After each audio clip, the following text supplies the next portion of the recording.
Hello, everyone. Happy Saturday. Hope everyone's having an amazing day. This is I guess it's the second installment of Feathers. The first installment was me explaining the concept. That is, it's a metaphor for um, coping and healing after negative experiences or traumatic experiences, and feathers are a symbol rather than calling it trauma one, or I kind of look at through things through numbers. I'm autistic, but rather than having, I do actually number them, but trauma one, trauma two, I put them in an order. But to heal from them, I've reconceptualized them as feathers. And what I'm building is wings and metaphorical wings, like bee wings or flying fox wings or dragon wings or whatever wings you would want to imagine. And so I can soar away from my problems. And but it's not like I'm suppressing the problems. I'm learning from them and building um, wings to fly closer to the sun, metaphorically, kind of like Icarus.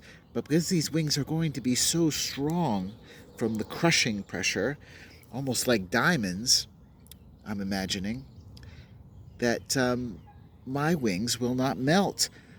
Remember, Icarus had wax wings, and he was so prideful, he flew too close to the sun, and they melted.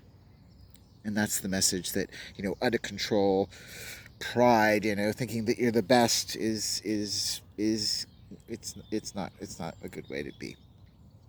It's good to be humble, basically. Um, right. So feathers is about my experiences, and today is the feathers of the mind. I've divided into three sections. Those are going to be feathers of the mind, feathers of the body, and feathers of the soul. These are challenges to my mind, challenges to my body, and challenges to my soul. But today, because there's so many, I'm only going to deal with the mind. And so we'll start with schooling because that's where you're learning, I think. And I mean, obviously, challenges to the mind can happen earlier. But let's say my first challenge was when I was in the birds are having a great time. Okay, the first grade, my first grade teacher wanted to fail me. So the first grade in Canada, I was 5 years old, and but most kids were 6. So I found out later on that because of the time of year that I was born, I was like the youngest kid in the class, which put me at a disadvantage. And that's why I was at a disadvantage in terms of sport. And it's called the relative age effect. Psychologists have studied this. And it turns out the so called relative age effect, that put me at a disadvantage because I was smaller than the other kids. And obviously, I didn't have as much experience because, as you kind of know, people that get older, they get more experience, right? So they're at an advantage.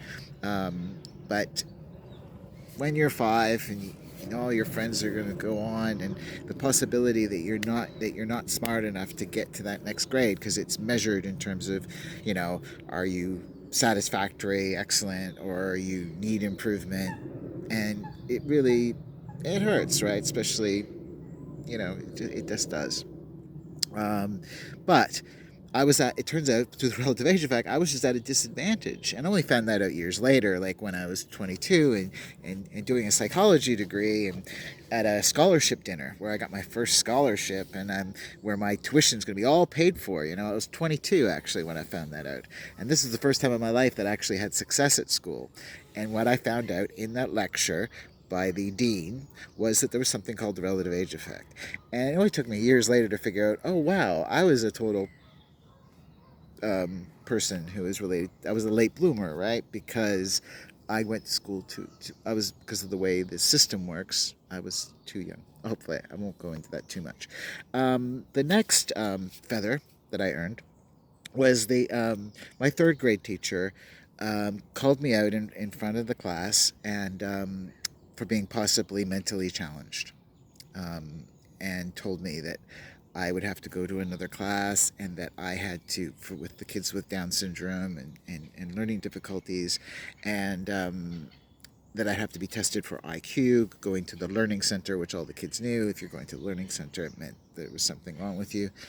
And And you might say, well, why were they sending you there? Well, I would spend my time in class just drawing. So I like to draw the Millennium Falcon, X-Wing fighters, superheroes that I was making up as well. So spaceships and then superheroes where I was trying to figure out.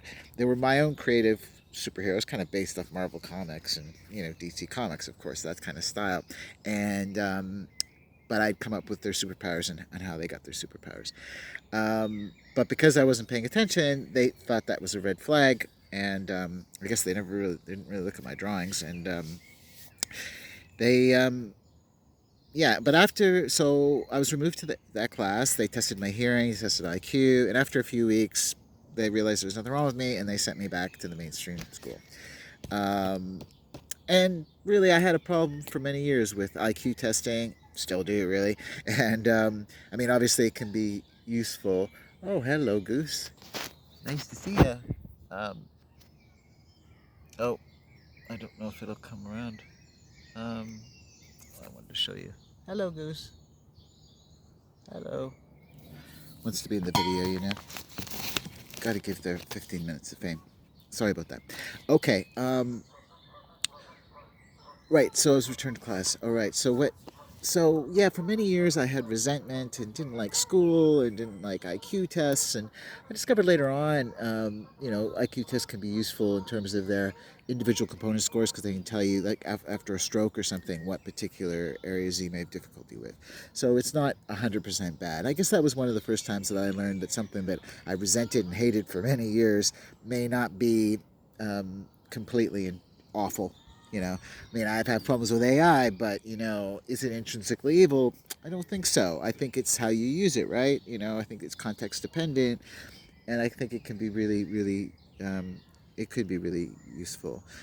So, I mean, I guess it's like, say, Thomas Aquinas talked about, anything in moderation is not evil. It's when the excess happens that it becomes problematic. Okay. Now, 9 years old, right? So right. So that was 8 years old. So 9 years old. I've got to be careful not to receive resentment. But okay, my teacher, right? And I'm not going to say anything more than that. Forcibly, but this is mental challenges, so we don't want to get too much into physical stuff. Removing me from class, took me aside and said, "Look, drawing these comic books or doing this science fiction stuff that you're drawing all the time is not gonna. You're not gonna amount to anything in life." Now I'm 9 years old, right? And it hurt, and you're scared too, and you don't really know what to say because you got to pick up your bootstraps and you got to do something that's productive. You're going to amount to nothing. And it's an authority figure, So, yeah. So for many years, I held resentments against the educational system, and it was hard, Um, the and I think with some compassion for this individual, they probably from I'll put this in the most gentle way possible. This person's not an artist, right? They're very mainstream. Very what they call it, white bread, if that makes sense. Like as in white bread rather than whole wheat. Like they're not interested in art museums. They're not interested in being different. They don't see any benefit of that. They would be probably someone who, I mean, I don't want to judge. There's just someone who just wants things like really black and white, and I think that's fair, But not fair for the way they treated me. But you could see how they may not be open-minded enough to realize there may be different learning styles. And remember, this was the '80s, so things weren't that progressive. They knew nothing really, knew very little about autism or anything like that. And I just love this goose. I'm not sure. Can you see? I can't tell which gender, but we'll have to do some investigations on that later. Not that it matters, but I mean sometimes I'm interested in sexual dimorphism. So okay, we'll leave that aside. 15 years old, right? So hopefully it's been clear that I was really into art, drawing comic books obsessively, really into science fiction, and I took all my artwork, put it together, put it into a portfolio, moved to Montreal, which is a really artsy town in or city in Canada, and they have one of the best art schools, in the world, or at least in Canada. I applied there, and I didn't get in, right? I didn't completely back down. I had a bit of resilience. At 17. I went to the dean, I think, and I asked them, I've been drawing my whole life since I was a kid. It means everything to me. Like, I was an only child. I'd take my drawings, I'd show them to my mom, show them to my dad. They loved them. They said, "Look, you've got your uncle's talent." Like, my uncle was a famous.